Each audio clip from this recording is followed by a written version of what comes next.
नियति का एक नियम है, हम दूसरों को जो देते हैं वही लौटकर हमारे पास आता है, चाहे वह दान हो, इज्जत हो या फिर धोखा। एक गांव में दो वृद्ध महिलाएं रहती थीं। दोनों के घर की बीच की दीवार एक थी। उनके घर के सामने एक छोटे से टीले पर साधु संतों का आश्रम था।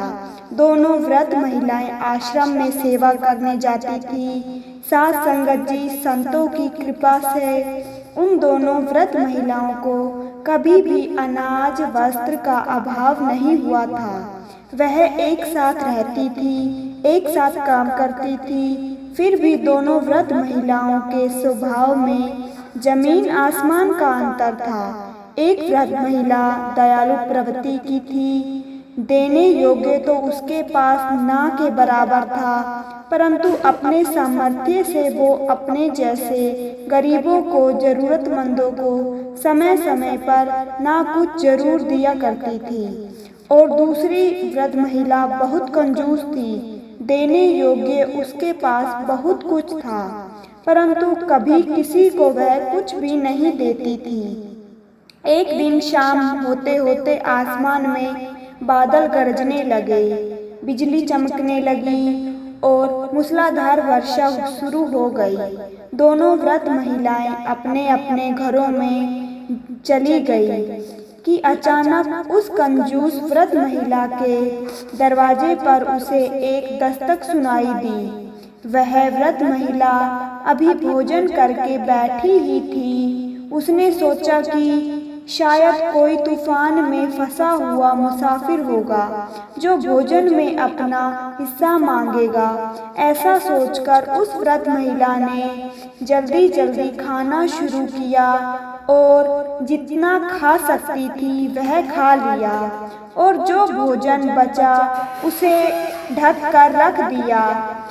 फिर वो महिला दरवाजा खोलने के लिए उठी और वह अपने आप में बोलते जा रही थी, पता नहीं कौन इस वक्त परेशान करने आ गया। जैसे ही उस वृद्ध महिला ने दरवाजा खोला, उसके सामने एक साधु दिखाई दिए। साधु को देखकर वह हैरान हो गई। साधु ने बारिश से बचने के लिए सिर पर एक छोटी झाड़ रखी थी और उसे भीगी हुई बोरी से पानी की बूंदें टपक रही थी। साधु ने वृद्ध महिला से कहा कि माता, क्या मुझे रोटी का एक टुकड़ा मिल सकता है? वह वृद्ध महिला जानती थी कि ऐसा साधु संत जरा सी सेवा के बदले बहुत कुछ दे जाते हैं, इसलिए उसने तुरंत ही भोजन की थाली हाजिर की, क्योंकि उस वृद्ध महिला को इसके बदले में बहुत कुछ मिलने की उम्मीद थी। तो थोड़ा सा भोजन देने में भला वह क्यों हिचकिचाती।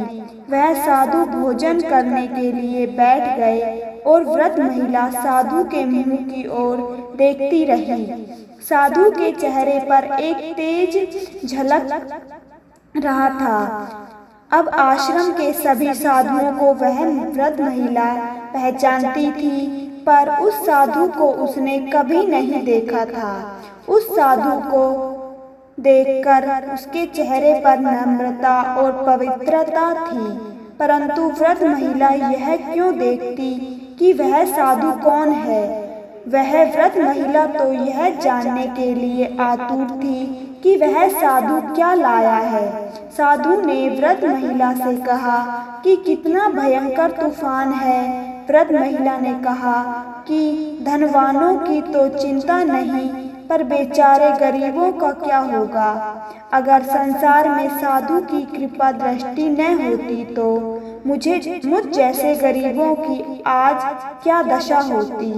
साधु ने वृद्ध महिला से कहा कि इसलिए तो माता मैं तुम्हारे दरवाजे पर आया हूँ, क्योंकि जो इंसान भूखे को अन्न और वस्त्रहीन को वस्त्र देता है वह तो धन्य होता है और स्वर्ग की सभी सीढ़ियां उसके पास होती है। साथ संगत जी, महिला ने सोचा कि यह साधु उदार होकर कुछ ना कुछ तो दे ही जाएगा, तो वह साधु से कहने लगी, महाराज, जो दूसरों को आश्चर्य देता है उसके भाग्य को क्या कहते हैं? तो साधु ने कहा कि मैं तेरे भाग्य का मैं बलिहारी हूँ, तुझसे भी ज़्यादा गरीब और दुखी लोगों के लिए मदद मांगने में यहाँ आया हूँ। एक बेचारी गरीब वृद्ध अपने पोते के साथ आश्रम में आश्रय के लिए आई है। बिजली गिरने से उसका घर गिरकर स्वाहा हो गया और उसके घर का सारा सामान नष्ट हो गया। वह बेचारी निराधार वृद्ध महिला, आश्रम के सभी खंड ऐसे ही निराश्रियों के से भर गए हैं। फिर भी हमने उन दोनों को आश्रय दिया, परंतु उन दोनों महिलाओं के पास ओढ़ने को कुछ भी नहीं है।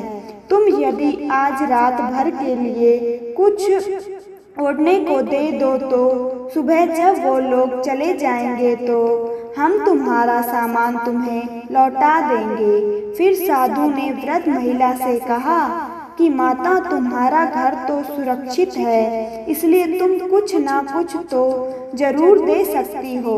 साधु ने मदद मांगी तो यह सुनकर वृद्ध महिला निराश हो गई। वृद्ध महिला की आवाज़ बंद हो गई और वह साधु से कहने लगी, महाराज, गांव में धनवानों की कहाँ कमी थी, मुझ गरीब का ही घर आपको मिला। मेरी हालत ही दान देने जैसी है, इसका भी तो ख्याल किया होता। मैं किसी को क्या दूंगी? साधु बोला, माता, क्या तुम एक कम्बल भी नहीं दे सकोगी? वह महिला और उसका पोता ठंड से कांप रहे हैं। वृद्ध महिला चौंक गई, क्योंकि थोड़े दिन पहले ही उसे एक सुंदर गर्म कंबल मिला था। वह अपने कमरे में गई और सोचने लगी कि क्या नया कंबल कैसे दिया जाए। तो यही सोचकर उसने एक पुराना कंबल उठाया और उसे तय करके रख दिया। फिर उसे उस पुराने कंबल के गुण याद आने लगे कि 5 साल से मैं इसका उपयोग कर रही हूँ। कंबल वैसे का वैसा है जैसा 5 साल पहले था। वृद्ध महिला ने सोचा कि वह महिला और उसका पोता ना जाने कहाँ से आए हैं, नींद में लात मारकर मेरे कंबल को न जाने कैसा कर देंगे। फिर वृद्ध महिला को याद आया कि ऐसे लोगों में बहुत सारे रोगी भी होते हैं, तो कंबल कैसे दिया जाए। वृद्ध महिला को याद आया कि 2 साल पहले ऐसे ही गांव में कुछ रोगी आए थे और उन रोगियों ने जिन वस्तुओं का इस्तेमाल किया था उन्हें जला दिया गया था। तो वृद्ध महिला ने सोचा कि कहीं मेरे कंबल की वही दशा ना हो गई हो। क्या होगा, इतना सुंदर कंबल कैसे जला डाला जाए। अभी तो यह 10 साल और काम देगा। यह सोचकर उस महिला ने एक पतली सी रजाई उठाई और फिर सोचने लगी कि यह तो मेरी माँ के घर की है। यह सोचकर उसने रजाई भी रख दी। एक पुरानी फटी हुई सी चादर जो उसके कमरे के दरवाजे पर लटक रही थी, वह उसे लेकर समेटने लगी। तुरंत फिर उसे वृद्ध महिला ने सोचा कि ऐसे बारिश के दिनों में तो यही चादर पानी से दरवाजे को बचाती है। मैं यह चादर कैसे दूं? दुखी हृदय से उसने एक और दूसरी ज्यादा फटी हुई चादर ली और बाहर लेकर आ गई और साधु से कहने लगी, महाराज, यह चादर आज ऐसी दिखती है, परंतु जब मैंने खरीदी थी तब यह बहुत ही सुंदर थी और इसका मूल्य 12 आने से कम नहीं था। वृद्ध महिला ने साधु से कहा, महाराज, इससे ज्यादा मैं आपको कुछ भी नहीं दे सकती। साधु ने चादर को कंधे पर डालते हुए पूछा कि माता, इससे अधिक तुम कुछ भी नहीं दे सकोगी क्या? तो वृद्ध महिला ने कहा कि मेरे घर में देने योग्य क्या है, अब क्या दूं? सारी रात मुझे तो अब ठंड में ठिठुरना पड़ेगा।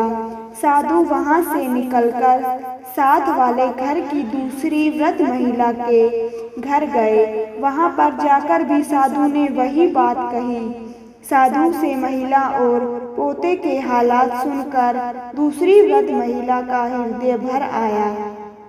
उसने कहा कि ठीक है महाराज। यह सोचकर वह दूसरी महिला अंदर गई और अंदर से नया कंबल लेकर आई और साधु को कहा कि भगवान की दया से मुझे अभी भी यह नया कंबल मिला है, इसलिए इसे ले जाइए। और उसमें कंबल साधु को दे दिया।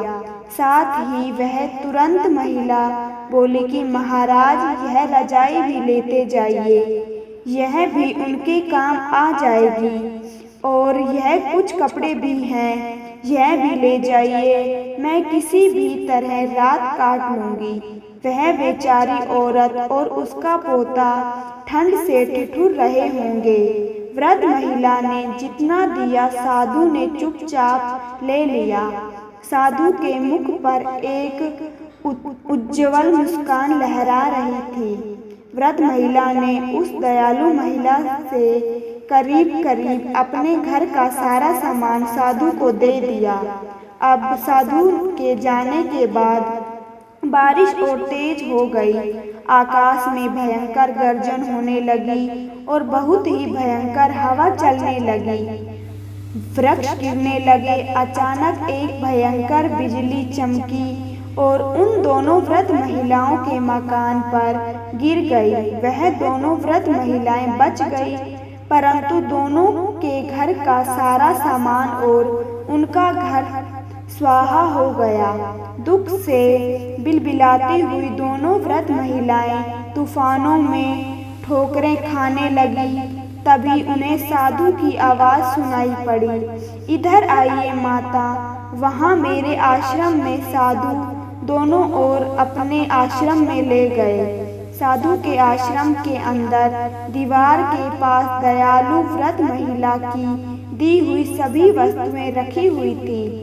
तो साधु ने उस उदार दिल वृद्ध महिला से कहा कि माता यह सामान तेरा है और तुझे वापस मिलता है। तूने जो दान दिया था वह खुद को ही दिया था। साधु की बात सुनकर उस उदार दिल वाली वृद्ध महिला ने साधु से कहा, महाराज वो महिला और उसके पोते का क्या हुआ जिनके बारे में आप बात कर रहे थे? तो इस पर साधु महाराज ने उस उदार दिल वृद्ध महिला से कहा कि वह दोनों तुम ही हो। तुमने दयालु बनकर जरूरतमंदों के लिए जो कुछ बचाया वही भगवान ने तुम्हारे लिए बचाया है। फिर दूसरी वृद्ध महिला की ओर देखकर साधु महाराज ने उसे फटी हुई चादर देते हुए कहा कि माता यह तेरा सामान है जो तुम्हें वापस मिलता है। इसलिए साध संगत जी, कुदरत ने एक बहुत अच्छा नियम बनाया है कि जो हम दूसरों को देते हैं वही लौटकर हमारे पास आता है। इसी के साथ आपसे विदा लेती हूँ। मिलूंगी फिर एक नई प्रेरणादायक साखी के साथ। साखी अच्छी लगी हो तो वीडियो को लाइक और चैनल को सब्सक्राइब जरूर करें।